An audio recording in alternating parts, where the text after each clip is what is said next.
నెల్లూరు సర్వేపల్లి కాలవకట్టపై మంత్రి నారాయణ పర్యటించారు. నిర్వాసితుల సమస్యలను మంత్రి అడిగి తెలుసుకున్నారు. నిబంధనల ప్రకారం శాశ్వత పట్టాలు ఇస్తామని మంత్రి హామీ ఇచ్చారు.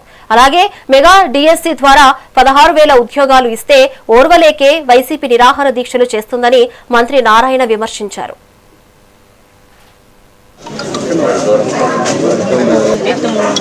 ఈరోజు 16వ డివిజన్లో ఉండే సర్వేపల్లి కాలువకట్ట ఆ పరిసర ప్రాంతాల యాక్చువల్గా ఈరోజు తెలుగుదేశం నాయకులతో ఎన్డీఏ కూటమి నాయకులతో ఇక్కడ తిరగటం జరిగింది. మెయిన్గా ఇక్కడ దాదాపు 40, 50, 60 ఏళ్ళ నుంచి ఇక్కడ ఉన్నారు. అయితే వాళ్ళందరూ ఏంటంటే మాకు ఒరిజినల్ పట్టాలు ఇవ్వండి, గత ప్రభుత్వం ఇచ్చినట్టుగా ఒక కాగితం ఇచ్చి మీరు నివాసం ఉంటున్నారు అనేది వద్దు.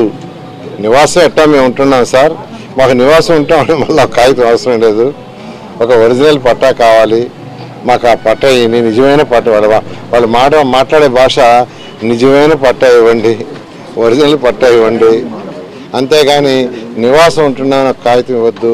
మీరు భగత్ సింగ్ కాలనీలో ఎలా అయితే ఇచ్చారో 1400 మందికి ఇచ్చారు, అలాంటివి మాకు ఏర్పాటు చేయండి అన్నారు.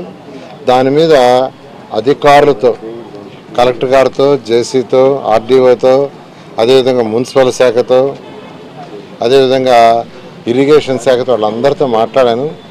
అయితే వాళ్ళు ఏదైనా సర్వే చేసి రూల్స్ ప్రకారం ఇవ్వగలిగితే ఇస్తామన్నారు. ఏదైనా కెనాల్ ఉంది, కెనాల్ కొంత బఫర్ వదిలేయాలి, బఫర్ వదలకుండా ఇవ్వటానికి లేదు.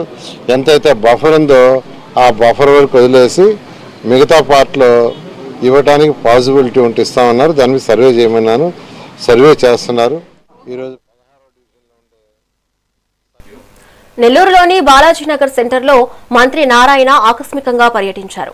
శ్రీ వెంకటేశ్వర టీ స్టాల్ వద్ద స్థానికులతో కలిసి ఛాయ్ తాగుతూ ముచ్చటించారు. షాప్ యజమానితో పాటు అక్కడి ప్రజల సమస్యలను ఓపికగా అడిగి తెలుసుకున్నారు.